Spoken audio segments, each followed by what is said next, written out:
Greetings, everyone. My name is Meagan Strout, and I am the CEO of Tack Advisors. And today I'm joined by one of my colleagues and talent acquisition manager, Hope Benfield, for this conversation, which is somewhat of a continuation from last month's webinar. Last month, we talked about how to know if and when you should change roles and how to go about doing that.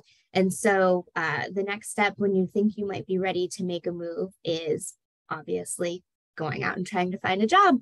And so we wanted to chat with you a little bit today about, how to build successful relationships with recruiters, because for anybody looking for a job, it in and of itself is a full-time job. And so having as many advocates in your corner is something that is going to make this transition for you a lot easier.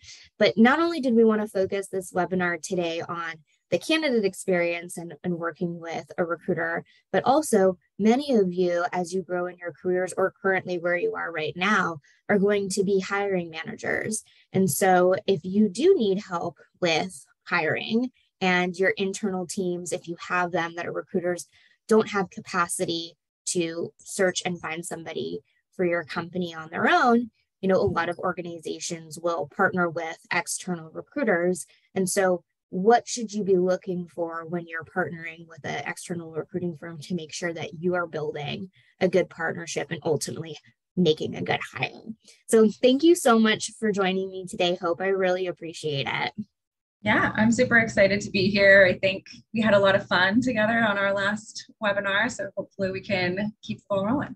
Yeah, okay, great. Well, why don't we just go ahead and dive in? And I think the first thing to talk about is both from the client side and the candidate side, what should people be looking for, or what does that initial conversation look like with a recruiter to know, does this person even know what they're, one, talking about, and two, do they have what's in mind, what's best for me, right? Because at the end of the day, I think people who are really great recruiters and are passionate about this career path really do want to help and enable others be successful.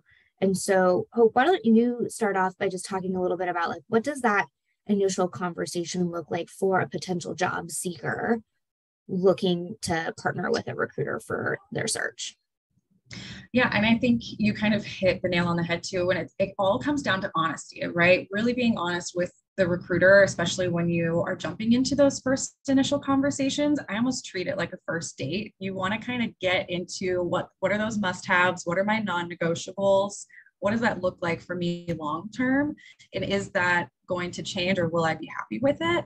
So really in those initial calls, that's kind of what you want to get into, like the really large scope of, what do you love about your current job? Because as a recruiter, I want to try and capitalize on those things for you when you transition into your next role.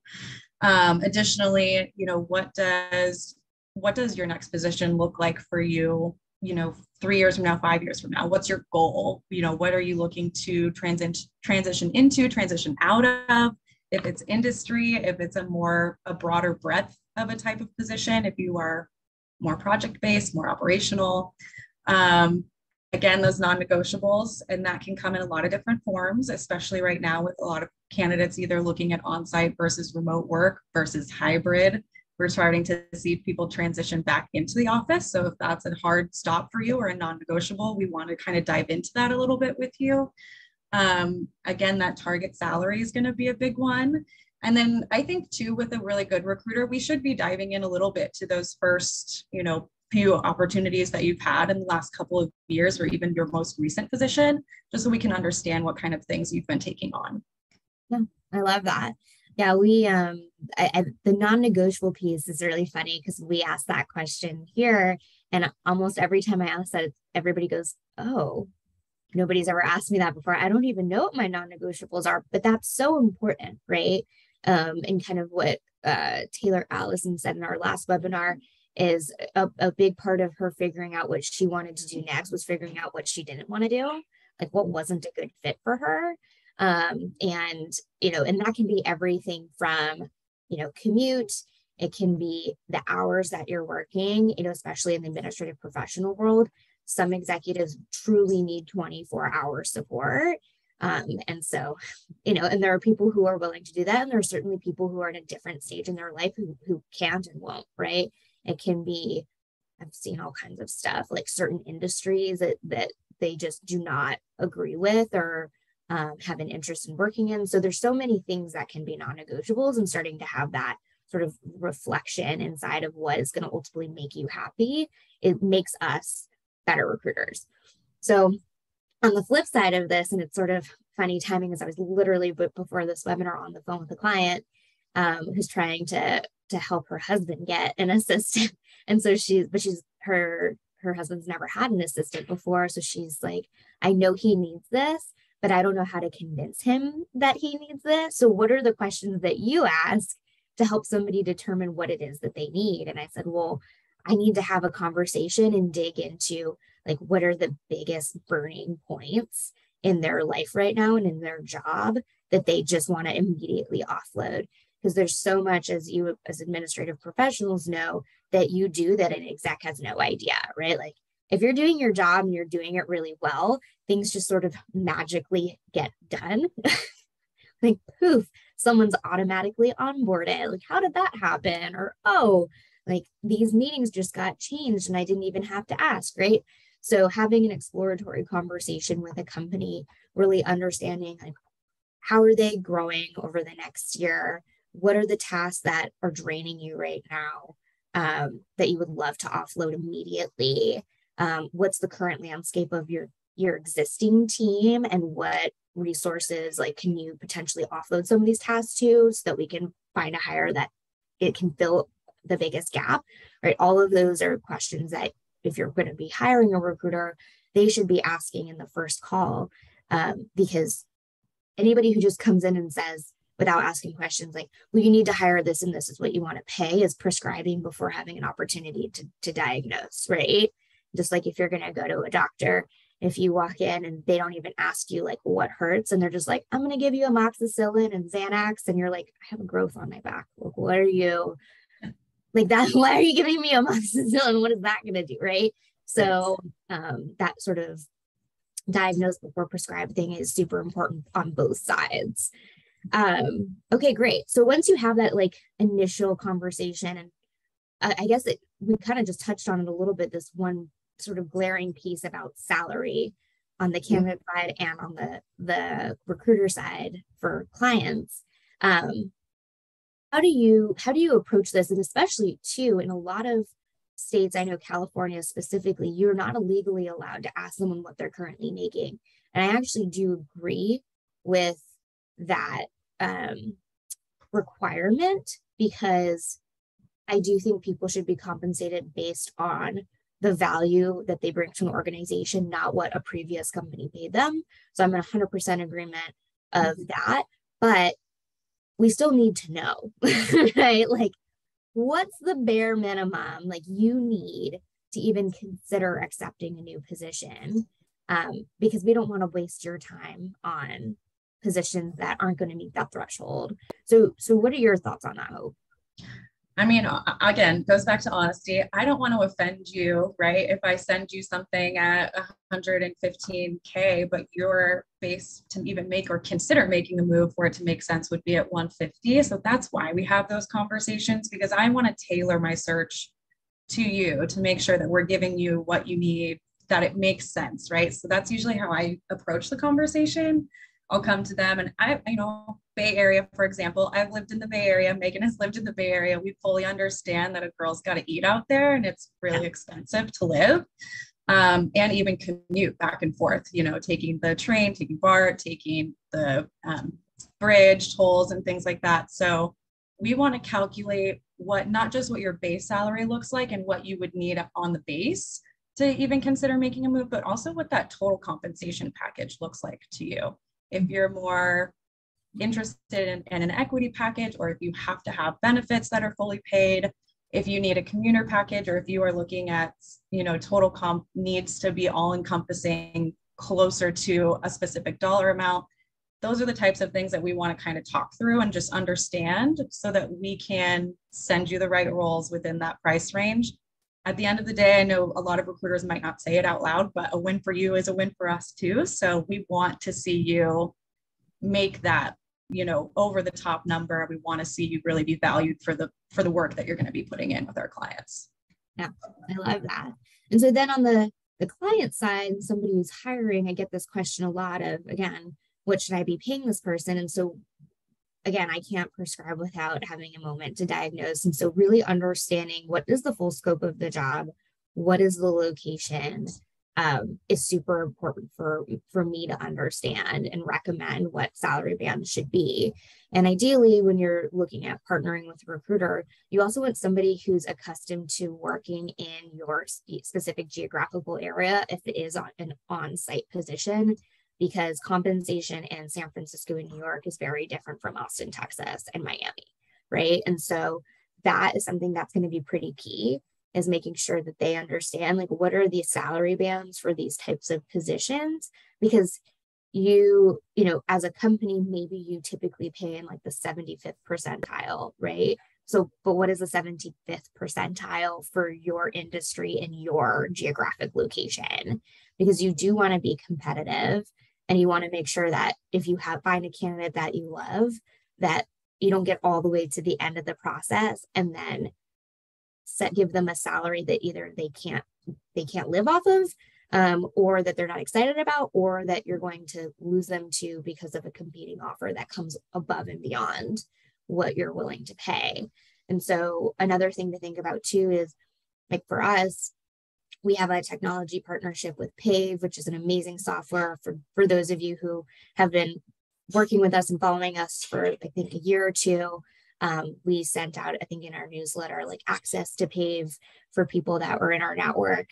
It's an awesome tool. They break down compensation bands for administrative professional roles, as well as roles in pretty much any company at this point. They just were, I think, acquired Option Impact, so they have even more information than they ever did before. And so a lot of times I'll just pull reports from there and give them to our clients, so that they have, real-time salary information to make sure that they know what they're targeting in their specific geographic location. Yeah. So what's next? So setting expectations, right? I think that's so incredibly key when partnering with a recruiter, and it's on both sides. Like, your recruiter should set reasonable expectations with you on what to expect in partnering with them, how long a potential search could be, right? There's just so much. So Hope, from the candidate perspective, like, what do you think are some important things expectation-wise that should be discussed sort of upfront? Yeah, I think timeline for sure is going to be one of those number one. Just understanding what you would need after an offer. If it's 1 or 2 weeks notice versus I really want to give my current employer a month's notice long. I think knowing what that looks like for you, or if you have any upcoming weddings, vacations, surgeries, bat mitzvahs, anything at all where you would be taken away, where it's an inhibitor of your search starting or from you taking an offer. Those are the types of things that we would want to kind of set expectations around. And then on the flip side too, I think setting those expectations with your recruiter and understanding, how long does it normally take for them to close a search? Where is the search currently with other interviews? Are we the only agency that's working with this client or with this position, so that we have a better understanding of what the client is looking for at that point? Mm-hmm. I think another one, just kind of surrounding, I think it went again, like, towards the compensation expectation.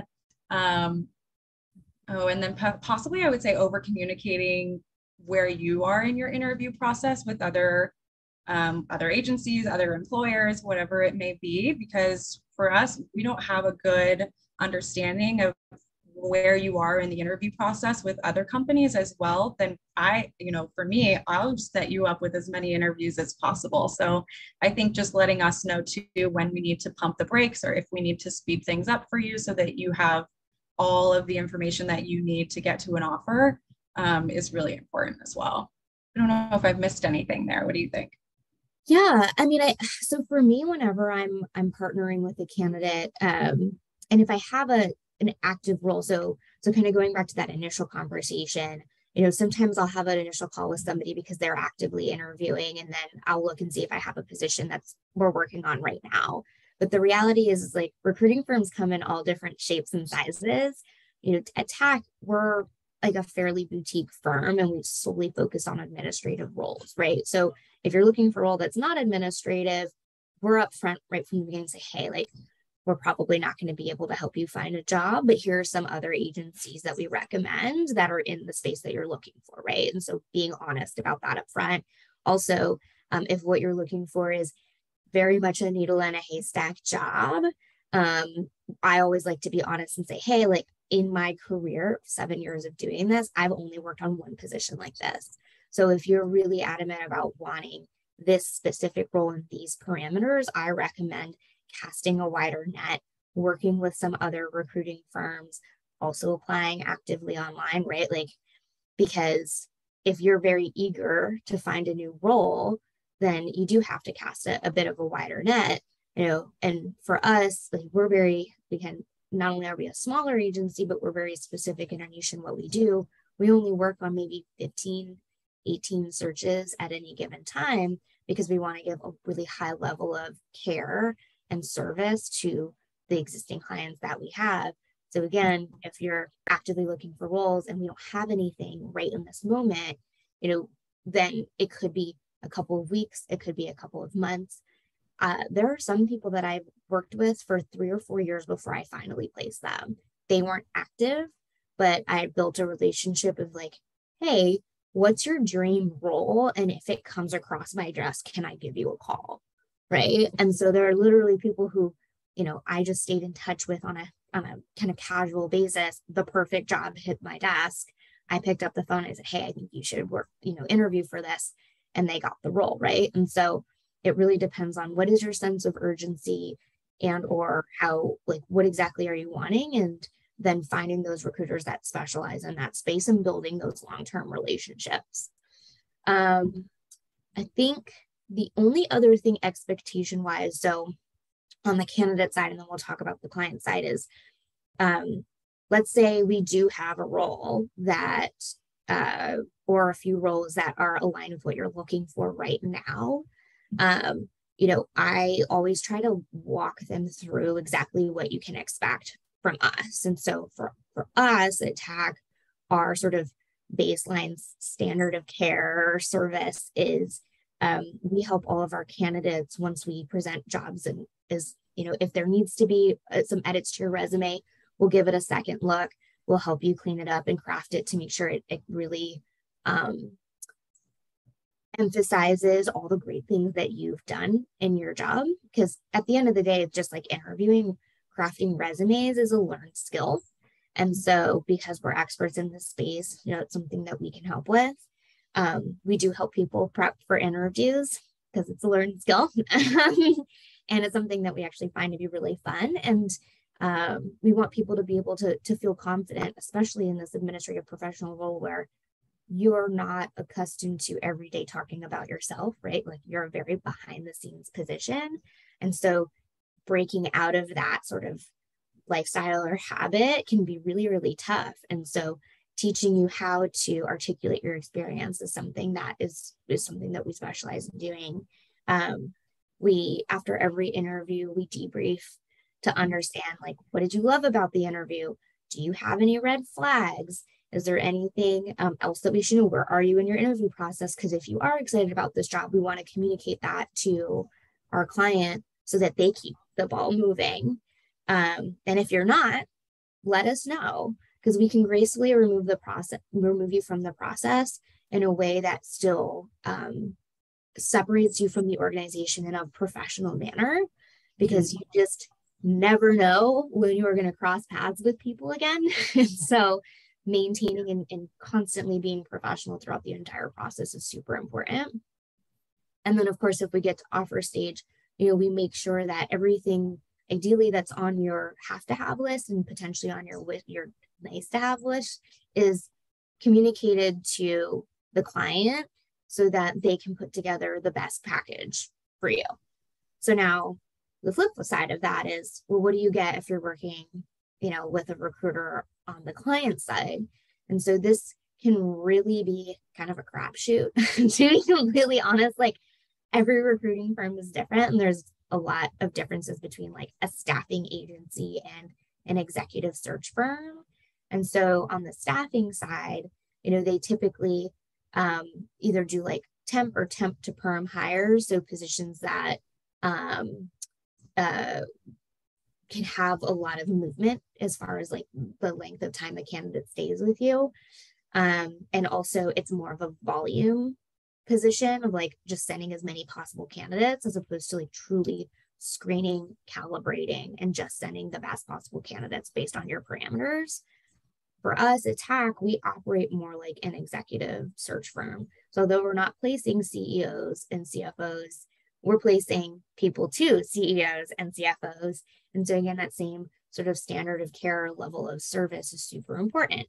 And so for us on the client side, it mirrors an awful lot like the candidate side of, understanding what the role is, helping you craft a job description. Because again, a lot of times executives that are hiring for this role like don't really know what the job is. And I mean, I'm sure all of you have seen those jobs on LinkedIn where it's like 3 or 4 bullets and it's super vague. And like, what is this job?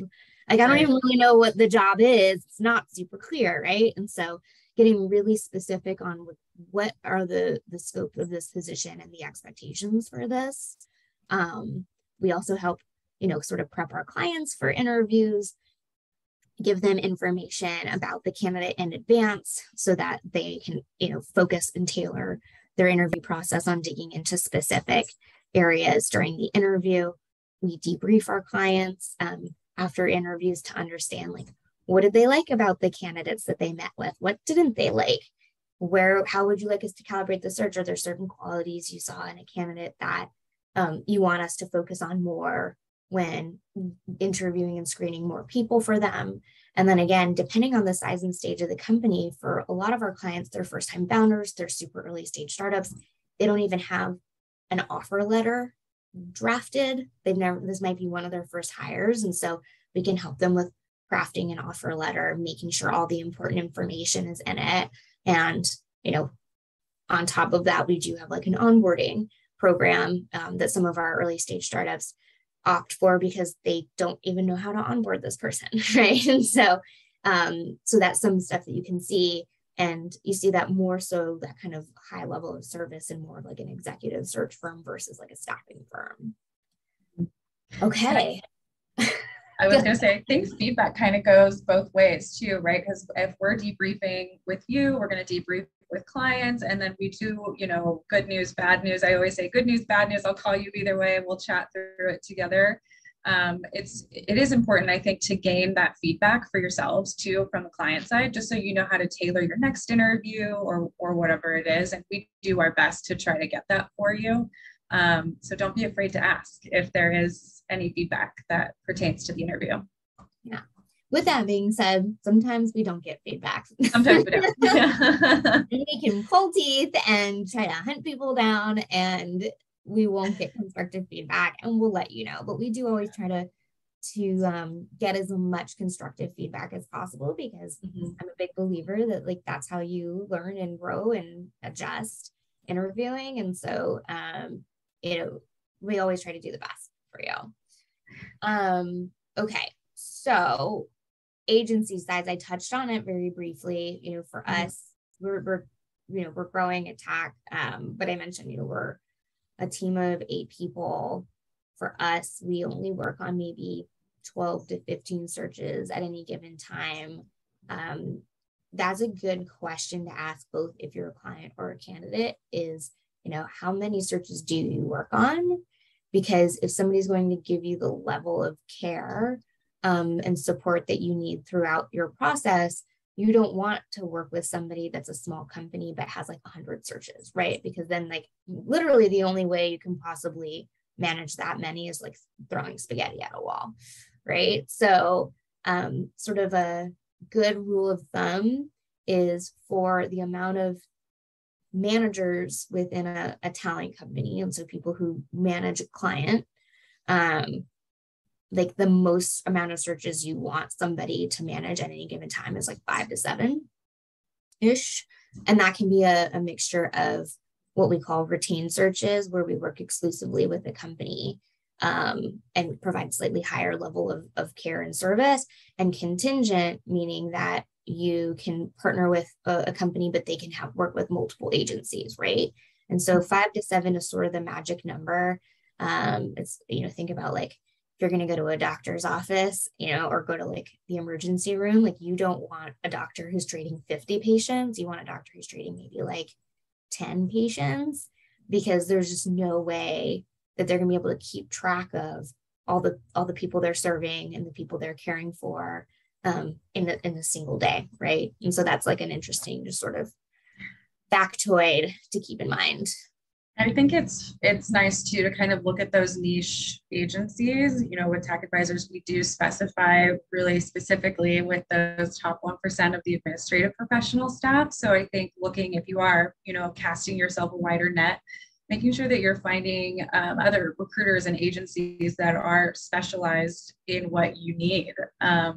Because I wouldn't go to a bone doctor for a skin problem. So I think just kind of recalibrating who you're speaking with on a regular basis, and what, giving yourself the right time allowance to speak with those people will really boost your chances at an incredible offer, an incredible job.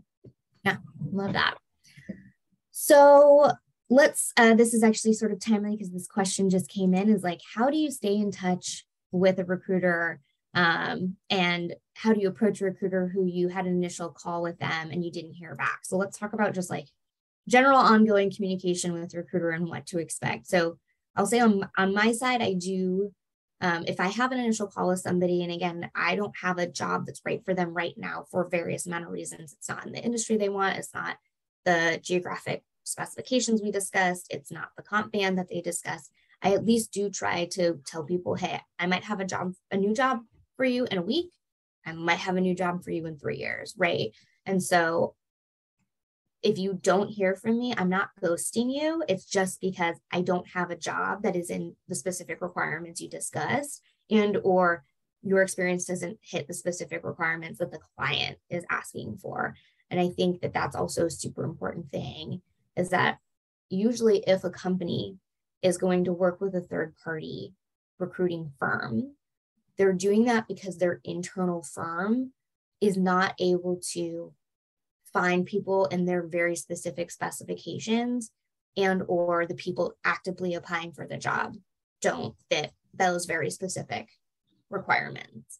And so they're coming to a third party that's an expert to solely just reach out to people who fit those very specific parameters, whether it's industry experience, years of experience, volume of experience, geographic location. And so if your experience doesn't match that, even though you're interested, we can't present your information to the company, because the client has asked us to only send them candidates that fit their requirements, right? And so it kind of goes both ways.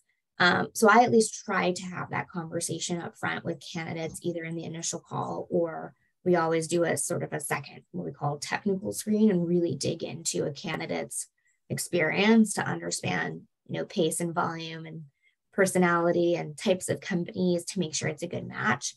And so even if at that point it's not a good fit, I'll at least let them know, hey, like this isn't a good fit right now for this reason, but I'll continue to keep you in mind. So that's one thing. Now, let's say that's not the case and something fell through the cracks and you haven't heard from a recruiter. A kind checking in email is always appropriate. And I still tell candidates too, and we've now started sending out this monthly newsletter of our, hot top jobs. I'm like, if you see something, reach out to me. And if it's not a fit, I'll let you know the reasons why, right? Like, it doesn't hurt to check in with your recruiter and just say, hey, like, I saw this on a job posting that you made, or I just want to check in and make sure I'm still top of mind for you. That's always good to do. Hopefully the agencies that you're working with, though, have a really good applicant tracking system or CRM system for the recruiting world, they're taking very thorough notes when they're meeting with you. They're tagging those notes so that it's very searchable for them, so that when they have a new search, they can go through their system and pull up all the candidates that meet those parameters, whether it is geography, compensation, and experience. Anything you'd add to that, Hope? Yeah, I think just on the staying organized side, on the candidate side, yes, of course, after any initial call, especially for me, if I don't have a position for you right then and there, I'll usually encourage you, or I'll go on right away while we're on the phone and just connect with you on LinkedIn. Not just myself, my other colleagues, as well as Tack advisors on our specific page will post about the positions that we're working on. So whether you're following your recruiters or you're following the agency page that they work for on the LinkedIn page is always a great way to kind of follow along with any job postings that they might throw up there. We also, of course, we do our candidate newsletter now as well, which is a great way. So ask your recruiter if you want to be added to their newsletter or any of the webinars that we were hosting, so that you can kind of stay in touch with what we're working on. And then maybe even ask for an email follow-up. If they don't have something for you right then and there, and they're just giving you a shout on the phone, or it's a cold call and you don't have their email information, I think it's totally okay to ask for an email follow-up, so you have a couple of extra ways to get a hold of that person. And then I think it goes back to kind of that over communication, right? Like setting the expectation. When is a good day for me to check in with you? How often are you seeing new opportunities come in? If I ping you every Monday, is that going to be too much? Or should I check in once a week, or whatever it is? I think just having that communication and staying organized for yourself too is a good way to do it. I'm a big spreadsheet person. So a good way, like Meagan said earlier, looking for a full-time job can be a full-time job, especially when you're talking to so many people. So I think setting yourself up for success, creating a quick spreadsheet of the recruiter's name, their phone number, maybe the last time that you spoke with them, the companies they have you in front of, just to kind of keep yourself all put together. And then maybe find the best day that works for them to connect, and create yourself a notification to reach out.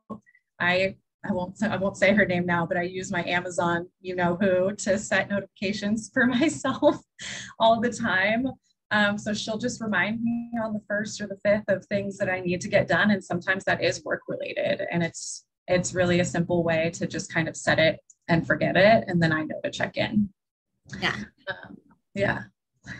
Your Amazon, who, I've had that happen before, or it went off during one of these webinars. It's terrible. So you kind of dove into like this last piece of like staying organized in the job search, and this goes on both sides, again, client and candidate. So maybe what are some of the additional tips you have for somebody who is in the interview process to make sure that they're personally set up for success, as they go through interviewing and ultimately hiring? I would say clear out your voicemail and make sure that you are able to receive voicemails. Add our phone numbers into your phone so that we're not getting blocked when we're calling you, or our phones aren't going straight to your voicemail. I think managing to, like I said before, managing up to the recruiter and just letting them know if you need to pump the brakes between interviews so that you have enough time to prepare. Don't let us speed you up if you need to slow down. I think that's a good thing to remember. And then I always love, there's a proverb that says, if you want to go fast, go alone. If you want to go far, go together. So I think just remembering to like really collaborate with your recruiter so that you guys can kind of be in lockstep during the search process. Yeah. And it goes back to that communication piece of, after every interview, not only talking about how you feel about like the job you interviewed for, but keeping them updated on where you are in your search process. Are you approaching final stages with other companies? If so, how does this job sort of stack rank against them? It's super helpful, because if the company is really excited about you, like, we can be that advocate for you and say, hey, like, they're approaching other final stages with other companies, but they really are excited about you. Is there any way we can try to squeeze in these extra interviews to get them caught up and hopefully, make an offer? And sometimes that's not possible, but at least we can get that information for you so that you can make an educated decision of, hey, it's time for me to let this one go and not lose out on another potentially great offer. Now, on the flip side of that, oh, wait, before I go to that, one other thing I was going to say before we switch over to the client side is on the, when you're talking to recruiters, and sometimes, depending on the job market or what it is that you're looking for, like you may get to a stage where you have potentially 2-3 offers, which is very exciting, right? Like that's the best possible place to be in, but it can be really hard to determine like, well, what is the best choice for me, right? And so I, early on in my recruiting career, was taught this thing called the 3 C's. And so whenever I work with a candidate and they're like kind of on the fence and trying to, figure out which recruiting or which opportunity is right for them, and they've done their pro con lists and they're still, in this like tiebreaker moment, I tell them, think about these 3 things. So chemistry, commute, and compensation. Right? These are kind of those 3 non-negotiables for at least an administrative professional role that like absolutely need to be hit for you to feel happy in a role long-term. So chemistry is the person you're going to be supporting if it isn't an administrative support role. Like this person that you're going to be working with or people you're going to be working with, you're likely spending more time with than you're actually family and friends, right? Like you have to feel comfortable with them. You have to have a synergy with them. And for people who've been in this role for a really long time, like, what that looks like, right? Like you feel it and you want to mirror it. And so if you're still not sure, maybe you didn't get enough time interviewing with the people you'd be supporting, ask to have another interview with them. Very rarely, I don't know if there's ever been a time where I've worked with a client and said, hey, like they're really excited, but they just want a little bit more time with the exec they're supporting to make sure it's the right fit. Like, is there any way we can set up one more meeting?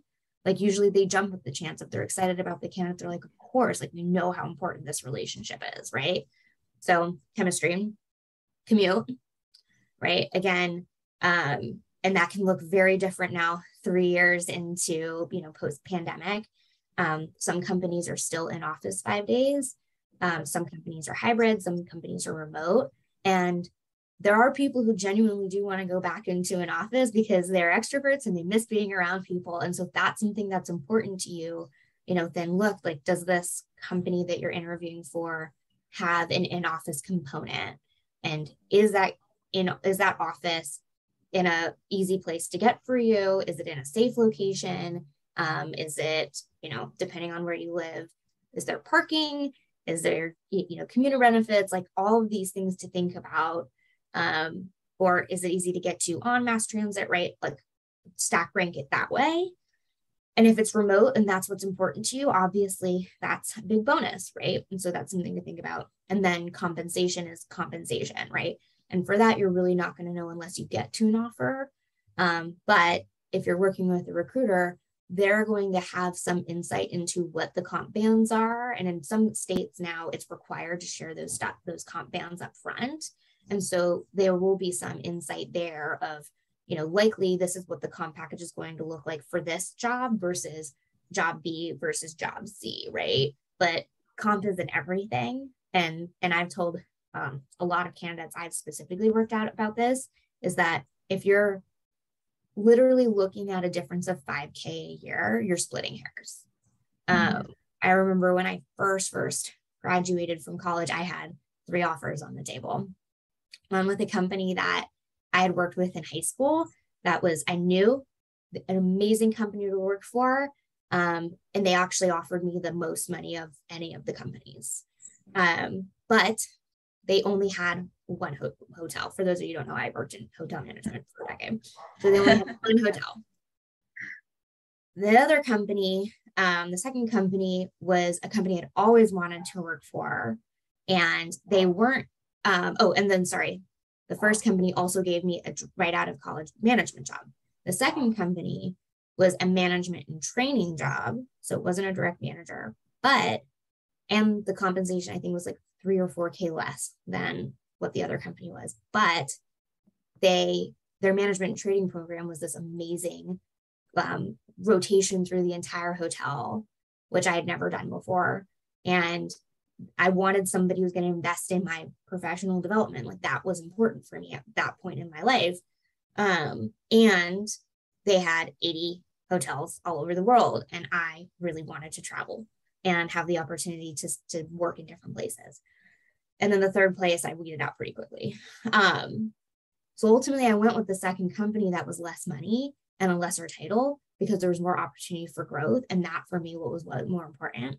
And I took the job, and within 4 months, because I had done such a great job, I got promoted and actually made more money than the first company offered. Right. So money isn't everything. And you do have to look at a total package. And so these are things to think about when you're looking to take on a new role. So I hit those 3 stages. Okay, so now on the client side of things to think about. Again, depending on if you're working with a recruiter, and if you're a really early stage startup versus a later startup, like some of our companies that we work with are, established organizations, later stage startups have an applicant tracking system that certainly helps things stay organized. But it sometimes even like your internal recruiting team is working on like 80 other jobs. And so it's really, really hard to keep track of where people are in the interview process. So work with a recruiter who's going to keep you organized and continue to follow up with you and make sure, hey, you're moving candidates through the process. Your recruiter should be checking in with you at least on a weekly basis and asking for feedback on candidates and reminding you where they are in the stage and, pushing things forward on the scheduling piece because things can fall through the cracks, right? Now, for much earlier stage companies, which we work a lot with, they don't have an applicant tracking system yet. They don't even have like a spreadsheet. It's just like they go willy-nilly off of people who are applying to their website and or sending resumes in an email. So that's the other, perk of working with a recruiting firm is they can keep that organized for you, right? For us, for our clients that we work with on a routine basis, we actually keep a Google pipeline of all the candidates we've submitted, where they are in the process, their feedback. So you are seeing that in real time, and it's much easier to stay organized because we're staying organized for you. And so that's something else to consider and to ask when you're going through that process of working with a recruiting firm. Did I miss anything, Hope? I don't think so. I think it's pretty spot on there for the most part. Well, great. Well, we have some more questions that came through, and I think we have time. Yeah, we have some time to answer them. So one question came through, and I think I need a little bit more clarity, so maybe this person can send a follow-up to this, is what about age and how specific can a recruiter and a candidate be? So if you can send a follow-up, maybe clarifying, my question to that is, are you referring to how specific a candidate be about their age, and can a recruiter be specific on the age range a client's looking for? Or if you can send a follow-up to that, that would be really helpful. And then we'll answer that in a second. Next one is, oh, go ahead, Hope. I was going to say, we got another one that said, how should you follow up after sending an email asking to be submitted to a role for a recruiter who hasn't responded? Yeah. Bump. So I'll be honest, and I think of more recruiters on my team have a little bit more bandwidth than I specifically do, because I still do full cycle recruiting, but I'm also running this company. Is sometimes, especially if I'm traveling for work, I sometimes can be late on responding to emails, and I'm very sorry. So bump it back up to the top of my inbox specifically, because sometimes it will get missed. And hopefully we'll respond as quickly as possible. What would you say to that, Hope? I would say ask for a follow-up phone call too, or just try a different avenue of pinging them. Maybe ping them on instant messenger on LinkedIn versus sending an email. Or send them a quick text. If we've had a phone call, feel free to send me a text message, because it's usually, my phone is usually right here, so I can text you a little bit easier than I can send an email back or answer a phone call. If it's a specific about a submittal, I would just, ask to follow up on that specifically, or ask for feedback as to why maybe you weren't being submitted. Mm-hmm. Yeah. And again, hopefully speaking, your recruiter is following up with you if you were presented to a job. But again, sometimes like we'll present you to a job and then the client hasn't gotten back to us. And so we're waiting on them to respond to you. And sometimes it's because the client's on vacation or they're bogged down with work and they're trying to catch up on their email inbox. And so again, just check in with them and say, hey, have you heard anything from the client yet? Yes or no. It doesn't hurt, right? Like this is a relationship at the end of the day. Like we're all humans. And so we make mistakes too. And I think if you work with an agency that says they don't, they're lying. So I think too, recruiters aren't one size fits all, right? So, and that goes for any agency. I mean, it's a relationship at the end of the day. So I think even if within the same agency, if there's a recruiter that you think you would gel better with, like don't be afraid to reach out and do that. I think we've traded candidates before, just based off of like who you gel with more. It really is about building that relationship and being able to communicate honestly with each other and kind of move things forward from there. Yeah. You bring up a really interesting point about the chemistry fit with your recruiter because, and it goes both ways on the client side too. And that's what, I think is so important and just kind of goes into diversity, equity, and inclusion in any organization. Everybody brings a different flavor to the team. And my style of working with my clients and candidates is very different from Hope's style, which is very different from Daniela's style and Caitlin's style. And it's okay if it's not the right fit for you. And just let them know, like I'm used to this type of communication or this type of support. You won't, I always tell people, you won't hurt my feelings. If you give me feedback, you will hurt my feelings if you ghost me and vice versa. So I think that's super important. And then somebody said, is it okay to ask your recruiter in-house or not for feedback on your interviews if you are not selected, or should you ask the interviewers directly? So Hope, what do you think about that?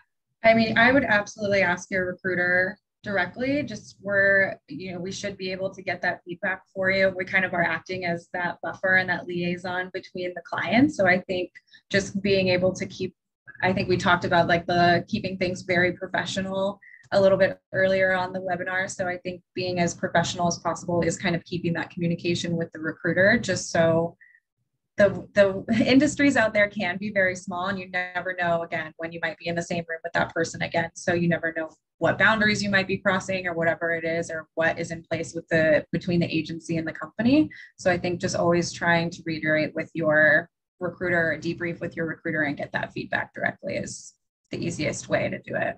Yeah.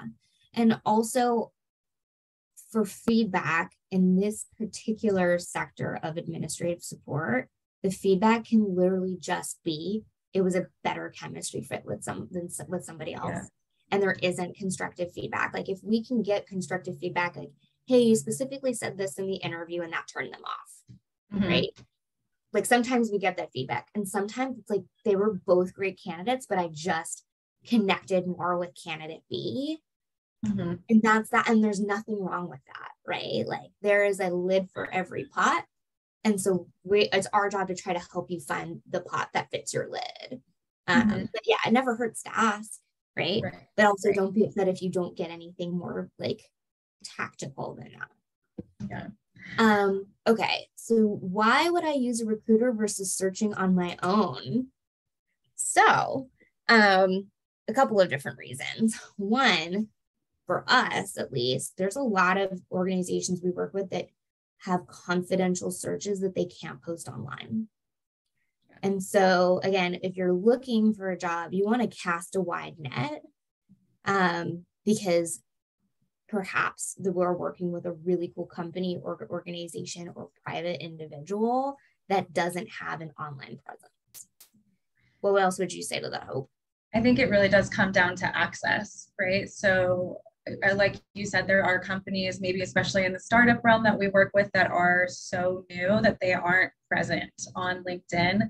And then I would almost go as far as asking, how many times have you seen a position on LinkedIn that has 400 applicants on it already, or it's been posted for an hour and there's 57 people already that have applied?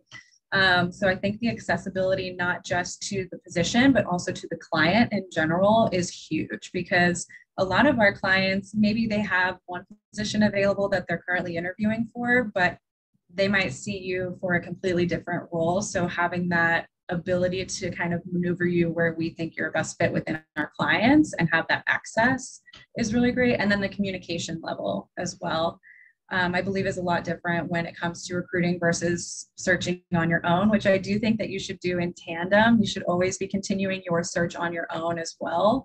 But just the organization that comes with working with a recruiter, the access that comes with working with a recruiter for positions that you may not see.